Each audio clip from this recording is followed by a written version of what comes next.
حي على الفلاح. نحمده ونصلي على رسوله الكريم اما بعد فاعوذ باللہ من الشیطان الرجیم بسم اللہ الرحمن الرحیم۔ آج کی حدیث فضائل اعمال میں سے صحابہ رضی اللہ عنہ کے واقعات میں سے حضور اقدس صلی اللہ علیہ وسلم کا ایک واقعہ۔ سورج گرہن میں حضور صلی اللہ علیہ وسلم کا عمل۔ حضور اقدس صلی اللہ علیہ وسلم کے زمانہ میں سورج گرہن ہو گیا۔ صحابہ رضی اللہ عنہ کو فکر ہوئی کہ اس موقع پر حضور صلی اللہ علیہ وسلم کیا عمل فرمائیں گے اور کیا کریں گے، اس کی تحقیق کی جائے۔ جو حضرات اپنے اپنے کام میں مشغول تھے چھوڑ کر دوڑے ہوئے آئے۔ 9 عمر لڑکے جو تیر اندازی کی مشق کر رہے تھے ان کو چھوڑ کر لپکے ہوئے آئے تاکہ یہ دیکھیں کہ حضور صلی اللہ علیہ وسلم اس وقت کیا کریں گے۔ نبی اکرم صلی اللہ علیہ وسلم نے 2 رکعت کسوف کی نماز پڑھی جو اتنی لمبی تھی کہ لوگ غش کھا کر گرنے لگے۔ نماز میں نبی اکرم صلی اللہ علیہ وسلم روتے تھے اور فرماتے تھے، اے رب، کیا آپ نے مجھ سے اس کا وعدہ نہیں فرما رکھا کہ آپ ان لوگوں کو میرے موجود ہوتے ہوئے عذاب نہیں فرمائیں گے اور ایسی حالت میں بھی عذاب نہ فرمائیں گے کہ وہ لوگ استغفار کرتے رہیں۔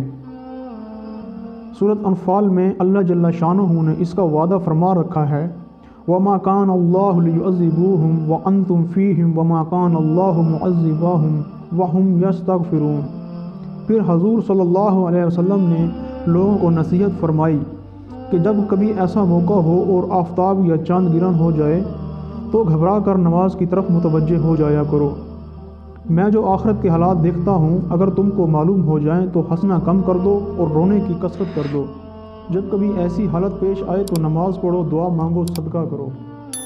تو میرے بھائیو، یہ حضور اکرم صلی اللہ علیہ وسلم کا چاند گرہن کا عمل۔ چاند گرہن کو دیکھ کر ان کو کیا عمل کرتے، اتنی لمبی نماز پڑھتے کہ لوگ 9 عمر لڑکے تیر اندازی چھوڑ کر دیکھنے آتے کہ حضور صلی اللہ علیہ وسلم کیا عمل کرتے ہیں۔ تو اتنی لمبی نماز ہوتی کہ لڑکے غش کھا کر گرنے لگ جاتے۔ تو میرے بھائیو، آج ہم کیا کرتے ہیں، ہم جیسے دیکھتے ہیں جی بادل آ گئے تو یہ پکنک کا ٹائم ہو گیا ہے جی، آج جی کھانے کا ٹائم ہے، آج جی فلاں جگہ پہ جاتے ہیں، آج فلاں جگہ پہ جاتے ہیں۔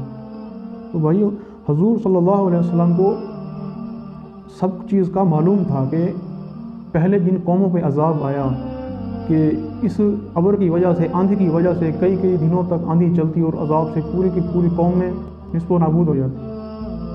تو جب بھی کوئی آندھی آتی، بادل آتا تو ان کو اس چیز کا خیال ہوتا کہ بھئی شاید کوئی عذاب نہ ہو، تو وہ فوراً نماز کی طرف متوجہ ہوتے، لمبی لمبی نمازیں پڑھتے۔ آج ہمارا دھیان کہیں اور ہے۔ ہمیں صحابہ کرام رضی اللہ عنہ کی زندگی کا پتہ ہی نہیں ہے، نہ ہم یہ واقع پڑھتے ہیں، نہ ان کا ہمیں معلوم ہے۔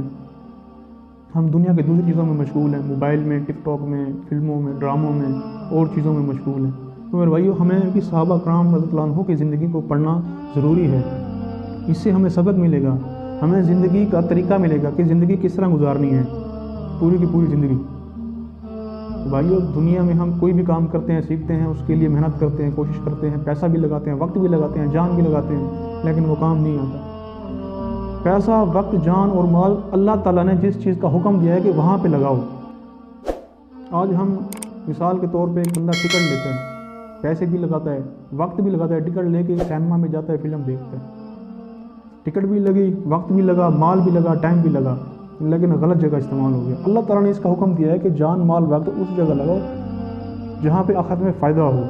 تو میرے بھائی دوستو، حضور اکرم صلی اللہ علیہ وسلم نے اس دین کی محنت کو کیا اور ہم تک پہنچایا۔ اب یہ ہمارے ذمے ہے۔ ہم نے کلمہ پڑھا ہے، لا الہ الا اللہ محمد رسول اللہ۔ ہم نے اقرار کیا ہے کہ یا اللہ تیرے حکم مانیں گے، حضور صلی اللہ علیہ وسلم کے طریقوں پر زندگی گزاریں گے۔ تو یہ جو حضور صلی اللہ علیہ وسلم کی جو محنت تھی، یہ اس امت کے ذمے ہے، خود بھی کرنا، دوسروں کو اس کی دعوت دینی ہے۔ تو میرے بھائیو، یہ جب ہمیں خود بھی نہیں پتہ ہوگا دین کا تو ہم دوسروں کو کیا دعوت دیں گے۔ تو کچھ وقت دیا ہے بڑوں نے، 4 مہینے لگا کے اس کام کو سیکھا جائے اور پوری زندگی اس کو مقصد بنا کے کیا جائے۔ تو میں بھی ارادہ کرتا ہوں، آپ بھی ارادہ کریں انشاءاللہ۔ میرے بھائی، اگر ویڈیو اچھی لگے تو چینل کو سبسکرائب ضرور کریں اور ویڈیو کو لائک شیئر ضرور کیجیے گا، اس سے ہماری حوصلہ افزائی ہوتی ہے۔